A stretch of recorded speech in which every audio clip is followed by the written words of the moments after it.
最高難易度で挑む、強化ボスとの連戦ボスラッシュ始まるよ。今回挑戦するのは BNA ボスラッシュ、難易度 X バニー、オールエクストリームプラス、DLC で追加された強化スペシャルボス4人プラス特殊ボス1人の、計5戦からなるボスラッシュです。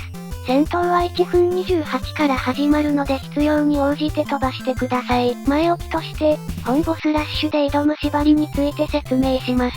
はじめにゲーム難易度について。ラビリビはゲーム難易度を計9段階選択することができるのですが、今回選ぶ X バニーはその中で最上位に位置する、ラビリビにおける最高難易度です。続いて、エクストリームプラスという言葉について説明。SP ボス4人は、先ほどのゲーム難易度に加えてさらにトッピング感覚で強さを増すことができます。トッピングは全部で4段階あり、今回はその中で最難となるエクストリームプラスを全てのボスで選択します。エクストリームプラスでは、通常に比べてボスの攻撃力、最大 HP、弾幕密度が大幅に増加します。加えて、ボスによっては特殊効果が付与されます。まとめると、本動画では強化ボスとの連戦ボスラッシュを、常識的に挑戦できる限りの最高難易度で挑むということです。それでは本編スタートです。1戦目、SP リタ参戦です。開幕すら虹を当て、そのまま背後に回り裏当てで追撃。時期の X 画像を中心に雪玉が噴射されるので画面端に打たせます。次の攻撃はアイテム対空で回避します。この後リタさんが左右どちらかに移動しますが右に移動した場合はリセします。画面に左右どちらかを選択する UI が出現しました。これが SP ボスの難易度選択画面です。難易度、ライト、が確定した後にココアボムで UI を爆破することで難易度、エクストリームプラス、に挑戦できます。ここで SP リタ参戦のギミックについて解説。SP リタ参戦のギミックは、雪の結晶、ギミックです。SP リタさんは130万近い膨大な HP があり通常の手段で削り切ることはできません。しかし、チャージショットで消すことができる雪の結晶を右下の規定数集めることで、1回ごとに20万ダメージ与えることができます。この攻撃は高速時期狙いが3回飛んでくるのでうまく誘導。話を戻してリタさんの HP のうち120万を雪の結晶ダメージ、残りの7万を自力で削ることで撃破を狙います。あと被弾をかましていますが試行回数を稼ぐ方が大切なのでリセしたい衝動を抑え続行。2回雪の結晶ダメージを与えたことで空中攻撃を打ってきます。最初は背景の木の幹に重なっていると安心。続いて雪の結晶を消しつつランダム青中弾を避けます。避け切ったら紫ブーストを直当てしてダメージを稼ぎます。本攻略では6回雪の結晶を集め120万ダメージ与えますが、リタさんの HP は127万あるので微妙に足りません。微妙に足りない分は最初に殴ったのとこの紫ブースト、そしてカットイン攻撃中に補います。お守り量にはそこそこ余裕があるため、被弾するくらいならかなりチキン気味にお守りを打って、HP を保護しましょう。動画ではちょいちょい緑に切り替えているのが気になると思うのでこれについて解説。緑魔法の通常ショットには敵に当たると MP が 2% 回復する効果があります。チャージショットを打つための MP を回復するために緑魔法に切り替えているんですね。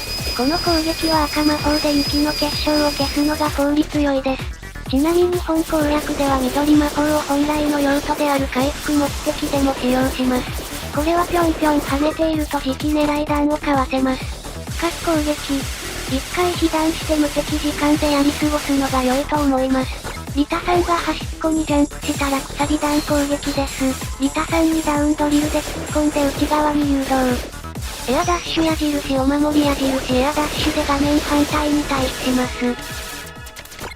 リタさんの攻撃順はおそらくランダムです。予備動作を見たら全てすぐ対応できるようにしましょう。HP を 50% 以上削ったことでカットイン攻撃に移行です。発動前にリタさんが左右どちらにいたかを覚えておきましょう。この台に乗って右方向に移動すると3ウェイ弾をうまくまとめられます。その後はなるべく水平方向になる位置に誘導します。足場の配置は毎回違うのでアドリブで対処する必要があります。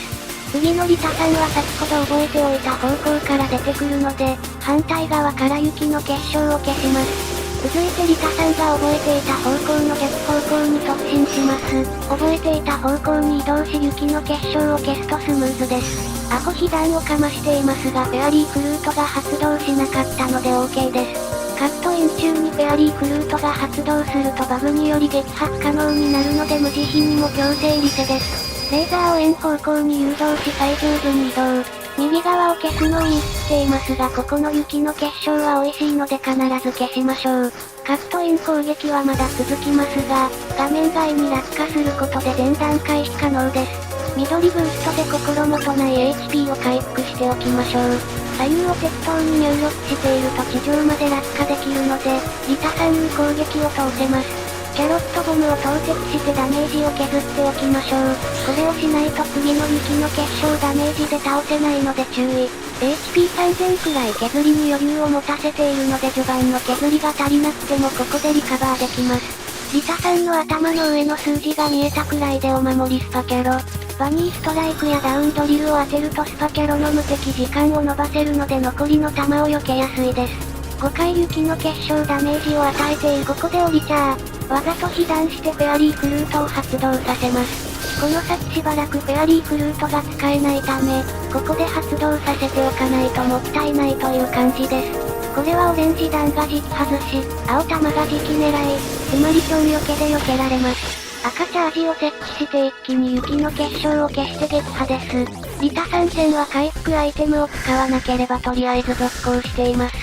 続いて2戦目の SP シャロ参戦です。開幕の雑魚をいなしつつサブンデスの32発目を合図にここはボムを発動。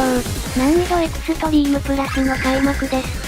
シャロさんは攻撃順が現在 HP 量に依存しています。そのため同じように削ると同じように行動してきます。削りすぎると未知の行動パターンをつくこともあります。今回はそのパターンでした。緑形態の途中からパターンが変わっています。SP シャロ参戦のギミックについて解説します。一つ目は、移り虫。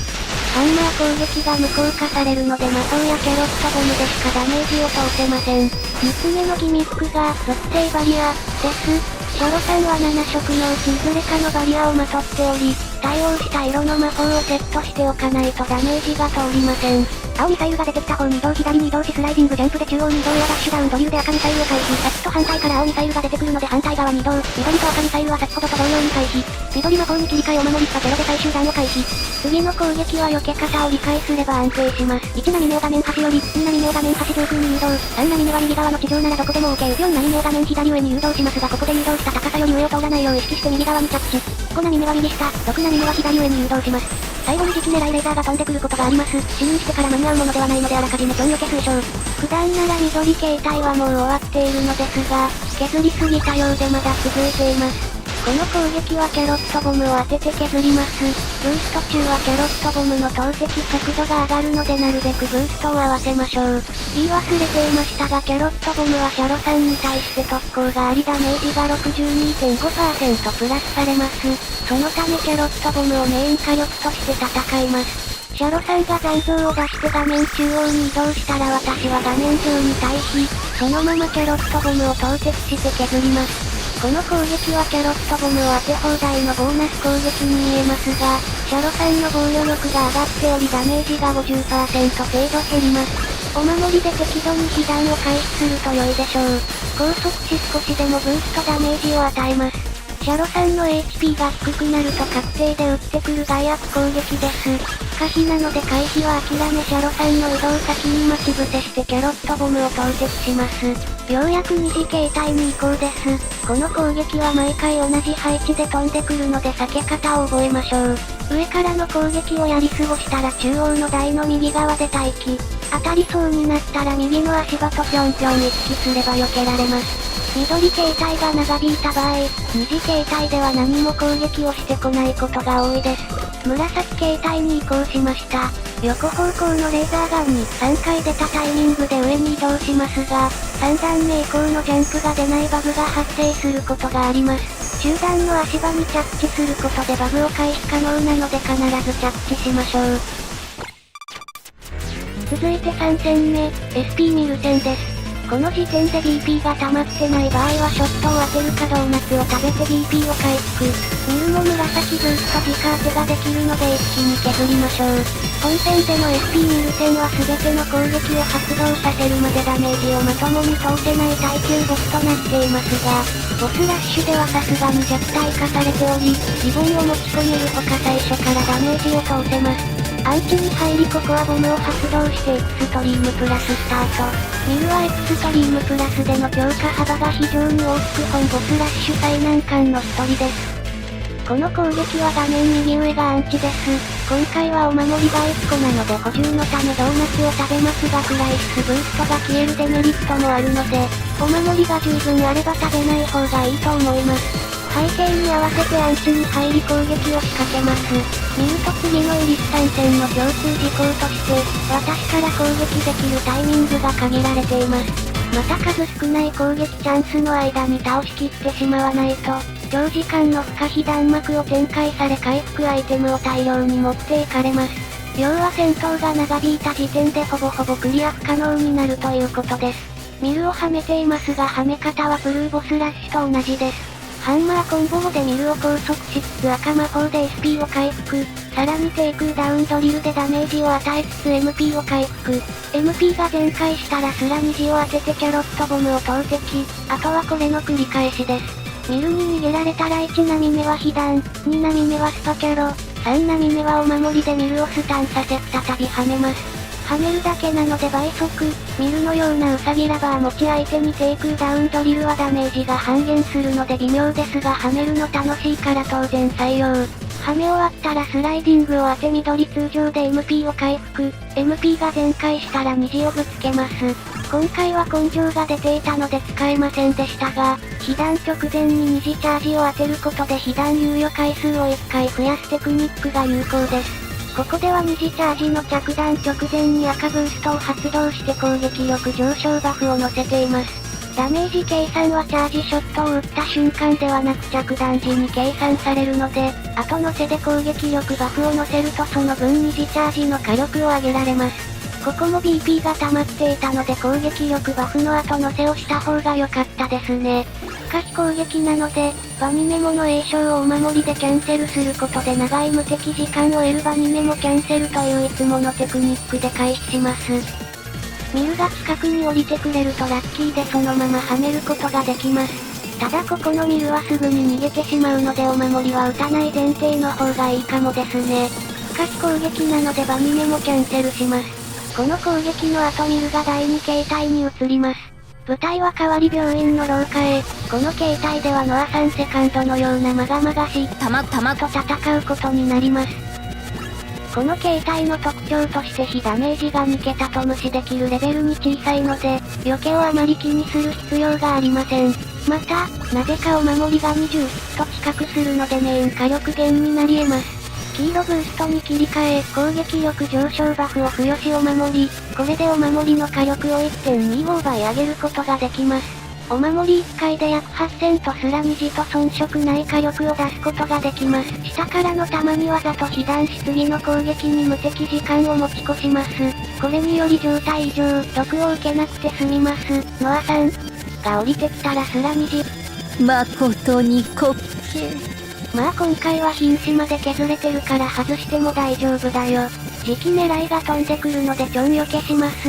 緑チャージよりも二次通常の方がダメージが高いです。もうすぐ見る形態に戻りますが注意点が一つ。見る形態に戻った直後はしばらく無敵時間があります。形態移行直後に調子に乗ってスラ虹を当てると無敵時間で無効化され悲しいことになるので赤魔法をセットしておきましょう。お守りは全回復するので雑に使って OK。続いて4戦目、SP イリスさんです。見ると同じくこれといったギミックはありません。膨大な HP だけでボスラッシュ最難関になっているやべえボスです。ここはボムを発動してエクストリームプラススタート。開幕2次チャージで硬直を取りそのままはめます。ここのイリスさんは逃げやすいのであまり削れなくても OK。さて、イリスさんに HP を8割近く持ち越せているのは初めてなのでアドリブで動いています。今回は二次ブーストで非ダメージ軽減しながら裏当てすることにしました。イリスさんが逃げる前にスライディングを当てておくと少しお得です。次の攻撃は3つからランダムですがこちらはまだ避けやすい方です。上下から弾幕が飛んできます。私の避け力だと下からの弾を視認できないので、上からの弾だけ避けて下からの弾はお祈りしています。スパキャロのクールタイムを忘れていてアホ被弾。はあ、だけど。イリスさんが降りてきたところをはめます。イリスさん戦は3つの形態からなり、イリスさんの HP を 33% 以上削ると第2形態に移行します。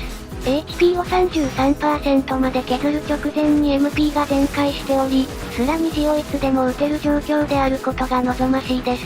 このスラ虹でだいたい 30% といったところ、現在 MP が空なので逃げられても OK です。お守りスパキャロでイリスさんの突進を回避しくるっと回転、あとは隙間に入ります。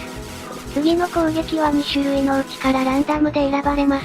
片方はアンチで缶避けできるのでそっちを引きたい。当たりの方です。イリスさんが出てきてからしばらく弾幕を展開しなければこっちの攻撃です。イリスさんの頭の上の数字の4桁目と5桁目の間に X 座標を合わせて、最上段でアイテム対空します。両脇から弾幕が展開されたらお守りを打ちます。無敵時間の間に隙間にイン。次のスラ虹でイリスさんが第2形態に移行しますが、必ずイリスさんが地上に降りてきた後にスラ虹を当てます。イリスさんは形態変化時に防御力最大化バフを自身に付与し、非ダメージを 50% 軽減させます。しかし二次チャージによる硬直時間中は防御力最大化バフが付与されないため、地上で二次チャージを当てそのままはめることで第2形態の HP を余分に削ることができます。この攻撃は本来地上にいると当たりますがバニメも栄翔中は当たり判定が小さくなるので避けられるようになります。赤ブーストでスラ虹の火力を上げ、被弾直前に二次ブーストに切り替えて非ダメージを軽減。イリス参戦で重要となるのが、ラッキーセブンの7777ダメージを発生させるタイミングです。防御力最大化やウサギラバーに阻まれると、その分ダメージが減少してしまいます。一旦動画の解説、1波目をスパキャロで回避、そのまま上空に移動して被弾しドーナツを食べている間に大々ショットを当てます。ドーナツによる回復効果が残っている間に被弾することで被弾猶予回数を1回増やします。エアダッシュでイリスさんに突っ込み無敵時間を延長。着地したらバニメもキャンセルで残りの弾幕を回避。イリスさんが降りてきたところを追撃します。ここではめれるかどうかは多分運ゲーです。第3形態に移行。ハンマーを振り低速移動状態にしてからお守りを打ちます。無敵時間の間に私の首元のリボンを目印に位置合わせしてアンチに入ります。アンチの猶予は2ドット程度だと思われ結構シビアです。イリスさんが降りてきたらタイミングを合わせてスパキャロ。正確アンチ一発成功したのに何してるんですかね。練習でもほぼ当たらないレベルの攻撃に被弾して動揺していますがドーナツの残りは2つ。過去最高レベルのペースなので落ち着いていきましょう。イリスさんが降りてきたらいつも通りはめます。余談ですが今回オーケストラスキンを着てきているのには一応理由があります。このスキンが一番アンチの位置合わせがしやすかったからです。衣装を見比べてみるとオーケストラスキンが首元の模様が見やすかったんですよね。こうやって見比べると初期衣装も見やすそう。だいぶ前のお話に戻してラッキーセブンの調整について、最大ダメージ出すには777ヒット目のタイミングを調整する必要がありますが、ボスラッシュでは不確定要素が多く、結局ほぼ運任せパターンになりました。イリスさんの HP を全て削り切る必要はなく、バニメモでとどめをさせる程度まで削ります。ここはイリスさんを解放してすぐにバニメモを打つべき場面ですね。バニメモを打つのが遅れたせいで無駄に被弾し、次のアリウスさんでの被弾猶予が数回減っています。イリスさんでバニメモを打つ理由として、アリウスさんはバニメモに耐性がある、スラ虹をいつでも打てる状態でアリウス参戦を迎えたい、があります。さて最終戦のイリュージョンアリウスさんです。アリウスさんはボスラッシュ専用のゲストボスのような立ち位置となっており、これまでのボスと違い難易度選択というものが存在しません。しかし異常なまでの行動速度、ラビリビとは違う別芸のような戦闘を強要する害悪ギミック、そして最終戦特有の緊張補正を加味すると、難易度選択がなくともかなりの強敵と言えるでしょう。アリウスさんのギミックは硬直完全無視です。ハンマーを当てようがお守りを打とうが何をしようがアリウスさんの動きを止めることなどできん。敵を跳ねて一方的にリンチするのが基本となるラビリビの戦闘というよりは、どちらかというとホローナイトの戦闘に近いです。さて、対アリウス参戦の戦術として、無敵時間中にスライディングを当て MP が溜まったら二次チャージを打つ。これをありがねが尽きるまで繰り返します。ハンマーを当てに行くとほぼほぼ反撃されるため、魔法中心で戦うのがいいと思います。アリウスさんは攻撃力が低く1被弾で100ダメージ程度しか食らいません。そのため、多少ゴリをしてでも無理やりスライディングを当てに行った方がいい場面も多いです。アリウスさんは HP が減るごとに攻撃パターンが変わるのですが、瀕死状態の今の攻撃パターンが一番簡単です。序盤にゴリをしてでもスラ虹を当てに行ったのは、少しでも早く簡単な攻撃パターンに移行させるためです。円が尽きたのでブーストで削ります。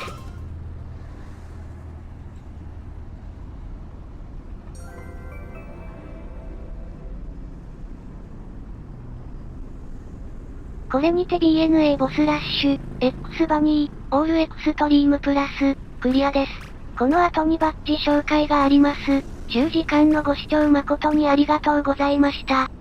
うさぎバッジ紹介のコーナー。クライシスブースト、防御強化、ハンマーブースト、キャロットブースト、アンチピアス、ラッキーセブン、ユリバッジ、スタミナプラス、お守り強化、根性、エリナバッジ、リボンバッジは外すという選択肢がないので、残りの 20PP をどう割り振るかがウサギ頭の使いどころになります。リタさんとシャロ参戦で被弾時硬直が痛いのでスーパーアーマーを採用。イリス参戦でアンチに入りたいのとミルセン開幕アンチを安定させたかったのでヒットボックスダウンを採用しました。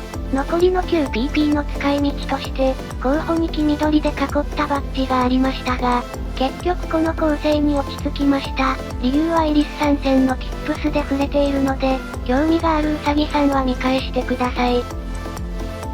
改めて、10時間のご視聴誠にありがとうございました。